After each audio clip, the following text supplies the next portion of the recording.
लगभग 42 करोड़ पीड़ित ऐसे हैं जिन्होंने उसमें पैसा जमा करा, और लगभग इनकी माने तो 5 लाख लोग ऐसे हैं जिन्होंने आत्महत्या कर ली। पूरे मामले पे क्या कुछ है, इको गार्डन लोग पहुंचे हैं, यहाँ पे प्रदर्शन कर रहे हैं। जो संयोजक है इस प्रदर्शन के, उनसे बात करेंगे।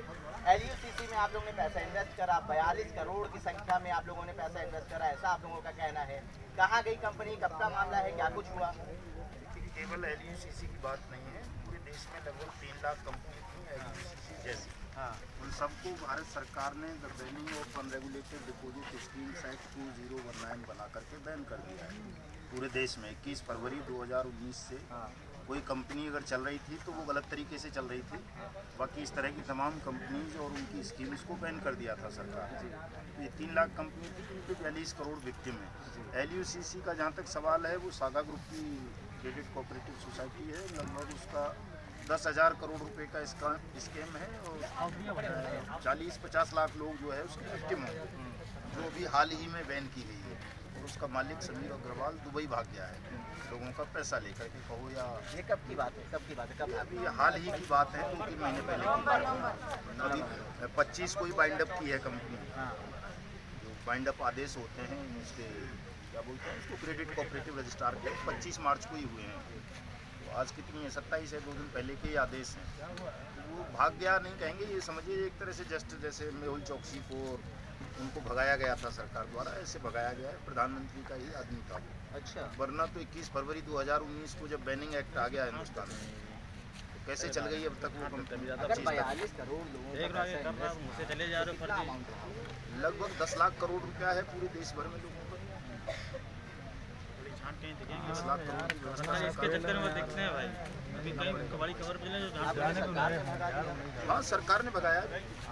सरकार को पता था ये कंपनी चल रही है, इसके खिलाफ केस रजिस्टर्ड हो रहे हैं, ED जांच कर रही है, तो कैसे भाग गया कोई आदमी? इसी मंत्रालय भारत सरकार के अधीन पंजीकृत है। प्रदेश पे भी वो शो कर रही थी वेबसाइट। तो आप लोग गए सरकार के पास अपनी शिकायत लेके, या कोर्ट कचहरी, क्या कुछ आगे आपने कार्रवाई करी? देखिए, सारी कार्रवाइयाँ की हैं, लोग हाई कोर्ट तक गए हैं, सुप्रीम कोर्ट तक गए हैं, लेकिन पहला जो स्टेप होता है ये multi state credit cooperative society, उसमें पहला जो CD है वो CSR होता है, सेंट्रल कोऑपरेटिव रजिस्ट्रार। उसके यहाँ शिकायत करनी होती है, और जब वो जांच में पाता है कि कंपनी रूल्स को फॉलो नहीं कर रही, कोई स्कीम ऐसी चला रही है जो multi state credit cooperative society act से बाहर जाती है, उसको बाइंड अप कर देता है, उस पर लिक्विडेटर अपॉइंट कर देता है। तो एक जो इसकी ह्यूमन है उस पर अभी हुआ है, DM साहब को उस पर लिक्विडेटर अपॉइंट किया गया है, जो ईस्ट दिल्ली के हैं उनको। और इस पर किसको किया गया है वकील साहब? संजीव राय। संजीव राय क्या है?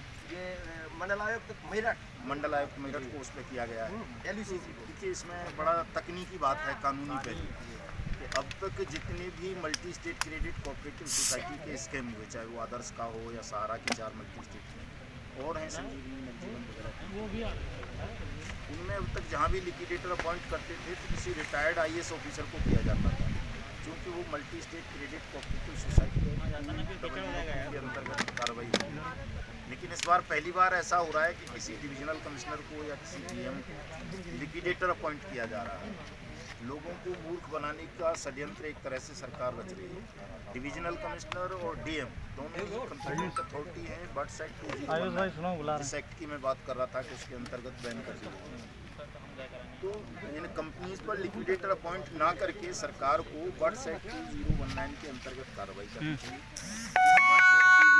ये कहता है कि सरकार जिस भी कंपनी को बैन करेगी उस कंपनी के जमाकर्ताओं का पैसा सरकार वापस करेगी, उनसे आवेदन लेकर 180 दिन में करेगी, उनकी जमा राशि का 2 से 3 गुना करेगी। सरकार ने बैन तो कर दी 3 लाख कंपनी, लेकिन उनमें जो लोगों का पैसा फंसा डूबा उसको वापस नहीं किया। हमारी लड़ाई ये है। 180 दिन हो चुके?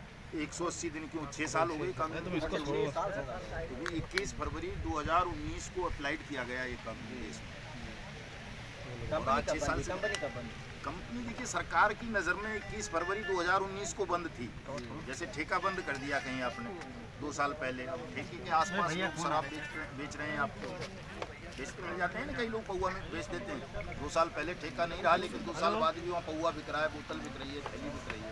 ये सीन था। कंपनी 30 फरवरी 2019 को ही बैन कर दी गई। जितनी भी देश में इस तरह की आपको कंपनी, सरकार की क्या मंशा नजर आ रही है इसके पीछे? सरकार की नीयत खराब है। सरकार बेईमानी करना चाहती है, क्योंकि सेबी, लिक्विडेटर, एसओजी इत्यादि इत्यादि अपनी इन्फोर्समेंट एजेंसीज के माध्यम से सरकार ने सारा पैसा अपने कब्जे में कर लिया है। इन कंपनीज की जो भी प्रॉपर्टी थी, चल अचल, वो सब सरकार के कब्जे में है। और कानून ये कह रहा है कि सरकार को वो पैसा 180 दिन में वापस कर देना चाहिए। लेकिन अब ये मंशा नहीं है कि लौटा दिया जाए। मनसा नहीं है उनकी ऐसा करने की। अगर मनसा होती तो जैसे अभी एक भाई सहारा का जिक्र कर रहे थे, सहारा के लिए एक अलग से ही गैरकानूनी पोर्टल लॉन्च कर दिया खुद सरकार ने, सहारा CRC रिफंड पोर्टल। वो किसी कानून के दायरे में नहीं आता। वो अपनी एनहांस पावर का मिसयूज़ किया है सरकार ने। ऐसा कोई एक्ट नहीं है कि CRC किसी का पैसा रिफंड करेगा। वो केवल एक इन्फोर्समेंट एजेंसी है, रजिस्टर्ड करेगी सोसाइटी को और लुक आफ्टर करेगी कि कहीं वो कोई अनरेगुलेटेड काम तो नहीं कर रही है। इतना सा काम है उसका। पैसा वापस करने के लिए हर ज़िले में, तहसील स्तर पर, डिवीज़न में मंडल आयुक्त हैं, DM हैं, SDM हैं, तहसीलदार हैं। उनको बाउंड किया गया है बर्ड्स एक्ट में भी। और अभी जो BNSS आया है ना 2023 की, जो भारतीय न्याय संहिता 2023 है, भारतीय नागरिक, उनकी 2 धाराएं हैं ऐसी, 107 और 395।